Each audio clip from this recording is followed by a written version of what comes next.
నమస్తే. ఈ మధ్య వైవి సుబ్బారెడ్డి అన్న విషయం ముందుకొచ్చింది. ఏంటంటే ఉమ్మడి రాజధాని ఖచ్చితంగా ఉంచుకుంటాము, కేంద్రం పైన ఒత్తిడి తీసుకొచ్చైనా అని చెప్పేసి అన్నారు. అంటే రాజధాని ఏపీకి రాజధాని వచ్చే వరకైనా ఉంచుకుంటాము ఉమ్మడి రాజధాని అనేసి అన్నారు. దీన్ని వ్యతిరేకిస్తూ బొత్స కూడా ఒక కౌంటర్ వేశారు. హైదరాబాద్కి నుంచి సిబిఎన్ పారిపోవడం వల్లే ఇలా జరిగింది, లేకపోతే ఎప్పుడో రాజధాని ఉండేది అని చెప్పేసి అన్నారు. సో దీనంతటినీ మనం ఎలా చూడొచ్చు అనేది మనతో పాటు వివరించడానికి సీనియర్ జర్నలిస్ట్ జయదేవ్ గారు ఉన్నారు. ఆయన అడిగి తెలుసుకుందాం. నమస్తే సార్. నమస్తే సార్. ఇప్పుడు వైవి సుబ్బారెడ్డి గారు అన్నమాట ఉమ్మడి రాజధాని ఉంచుకుంటాము ఖచ్చితంగా అని చెప్పేసి అన్నారు. అలాగే బొత్సానేమో ఉమ్మడి రాజధాని ఎప్పుడో ఉండేది, ఇంకా మేము ఉమ్మడి రాజధాని ఎందుకు ఉండేది, సిబిఎన్ రాకపోయి ఉంటే ఎప్పుడో వచ్చేది అని చెప్పేసి అన్నారు. దీనంతటిని అంటే మనం ఈ ఇష్యూనంతా ఎలా చూడొచ్చు సార్? ఉమ్మడి రాజధాని అనేది కరెక్ట్ అంటారా? కరెక్ట్ కాదా విషయం పక్కన పెడితే వైసీపీ వాళ్ళు డిఫెన్స్ ఆడుతున్నారు ఉమ్మడి రాజధాని అంశం. ఎందుకు ఆడుతున్నారంటే ఒకవైపు తెలంగాణ అసెంబ్లీ సమావేశాల్లో వాడి వేడి చర్చ జరుగుతుంది కృష్ణా జలాల కోసం. ఇదే కృష్ణా జలాలు కానీ నీటి జలవనరులకు సంబంధించి ఆంధ్ర తెలంగాణ కేటాయింపులకి అది కేసీఆర్ గారు జగన్మోహన్ రెడ్డి గారికి ఫేవర్గా చేశారని, కాబట్టే జగన్మోహన్ రెడ్డి గారు తన మంది మార్బలంతో తెలంగాణ గడ్డ మీదకి వచ్చి కూడా వాళ్ళకి రావాల్సిన దానికన్నా ఎక్కువ జలవనరులే తీసుకెళ్లారు ఇక్కడ నుంచి అన్నట్టుగా కూడా రేవంత్ రెడ్డి గారు మాట్లాడడం చూసాం. సో అంటే అప్పుడు ఖచ్చితంగా గట్టిగా మాట్లాడితే మేము ఎందుకు రాకూడదు, ఇది ఉమ్మడి రాజధాని కదా మేము రావచ్చే అనే యాంగిల్లో వైసీపీ ప్రొజెక్ట్ చేయాలనుకుంటుందేమో మేబీ. ఇంకొక అంశం కూడా ఉంది. గతంలో రఘురామకృష్ణరాజు గారిని అనుకుంటా, ఆయన హైదరాబాద్లో ఉన్నప్పుడు అక్కడ వాళ్ళు ఆంధ్ర ప్రభుత్వం కేసులు ఏదో బనాయించినప్పుడు ఆ కేసులకు సంబంధించి పోలీసులు ఇక్కడికి వచ్చి ఇన్ని బలవంతంగా తీసుకెళ్లారు ఇక్కడ నుంచి, అది కూడా స్థానికంగా తెలంగాణ పోలీసులు కానీ స్థానిక పోలీస్ స్టేషన్లు కానీ ఇన్ఫామ్ చేయకుండా ఆయనకి తీసుకెళ్లారనేది ఒక అభియోగం ఉంది. అది కేసీఆర్ గారి ప్రభుత్వం కాబట్టి పోలీసులు ఏం రియాక్ట్ అవ్వలేదు. కానీ వాస్తవానికి ఇంటర్ స్టేట్ పోలీసులు ఏ స్టేట్కి వచ్చినా వాళ్ళకి ఇన్ఫామ్ చేయాలి, సంబంధిత సూపరింటెండెంట్ ఆఫ్ పోలీస్ జిల్లాకు సంబంధించి అయితే, లేదా సిటీకి సంబంధించి కమిషనర్ ఎవరికి పర్మిషన్ ఉండాలి అన్నట్టుగా ఒక అభియోగం ఉంది. దాన్ని కూడా కప్పిపుచ్చుకునే ప్రయత్నంకు ఈ ఉమ్మడి రాజధాని అనేది చాలా ఉపయోగపడుతుందని నా అభిప్రాయం. మరోవైపు వైసీపీ ఎంతో చాకచక్యంగా రాజధాని లేకుండానే 5 ఏళ్ళు గడిపేసింది. వైజాగ్ కడతాము, అమరావతి కడతాము, కర్నూలు కడతామని, మొత్తానికి ఎక్కడా కట్టలేదు. మేబీ వైజాగ్లో కట్టారంటున్నారు కానీ వైజాగ్లో రాజధానిగా ఎప్పుడు వాళ్ళు ఫీల్ అవ్వలేదు. నిజంగా అలా ఫీల్ అయితే వెళ్ళి ఇక్కడ తాడేపల్లి ప్యాలెస్లో ఉండకుండా అక్కడ రెంటెడ్ హౌస్లోనే ఉండొచ్చు కదా, గెస్ట్ హౌస్లోనే ఉండొచ్చు.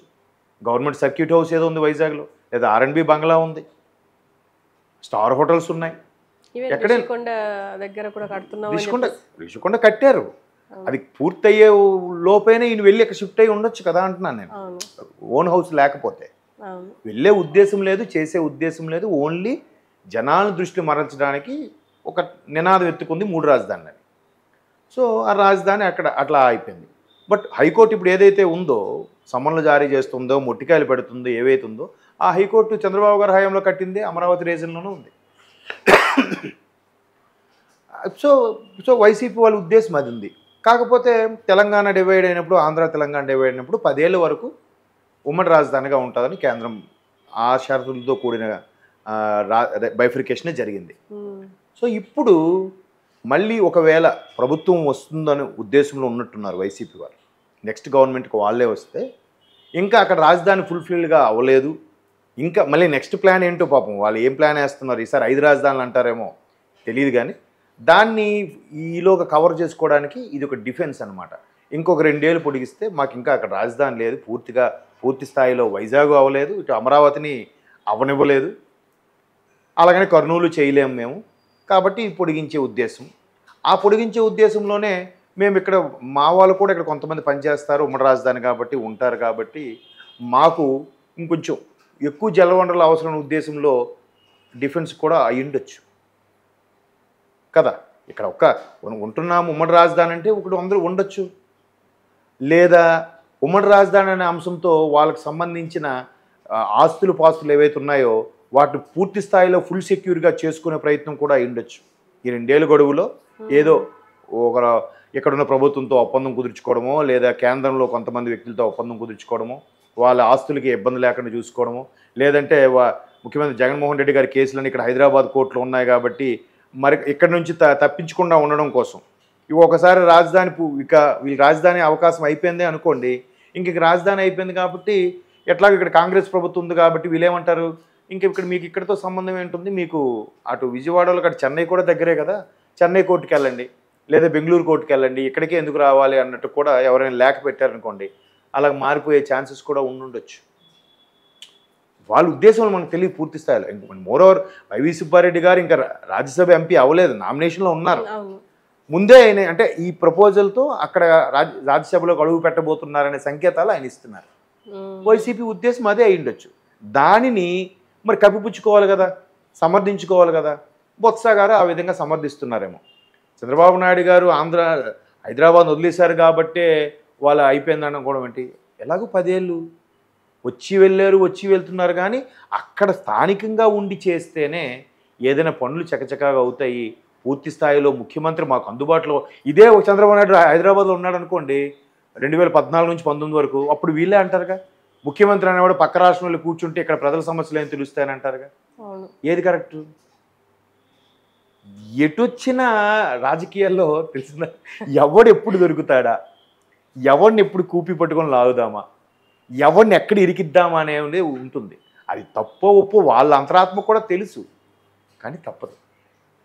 రాజకీయ చదరంగంలో ఎవడే ఎత్తు వేస్తాడా ఆ ఎత్తుకు తగ్గట్టు మనం పై ఎత్తు వేయాలి, అదొక్కటే కాన్సెప్ట్.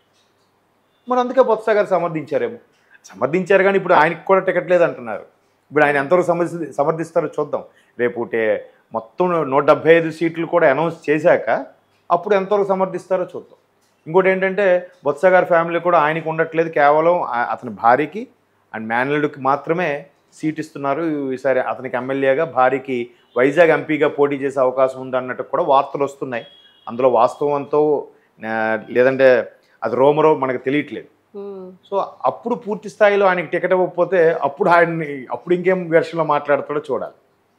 ప్రస్తుతానికైతే వీళ్ళు ఉమ్మడి రాజధానిగా ఉంది కాబట్టి వీళ్ళకి అనుగుణంగా మార్చుకోవడం కోసం, ఒకవేళ రేవంత్ రెడ్డి గారి ప్రభుత్వం ఉంది కాబట్టి జగన్మోహన్ రెడ్డి గారికి రేవంత్ రెడ్డి గారి ప్రభుత్వానికి పెద్దగా పొసుగుతున్నట్టు లేదు.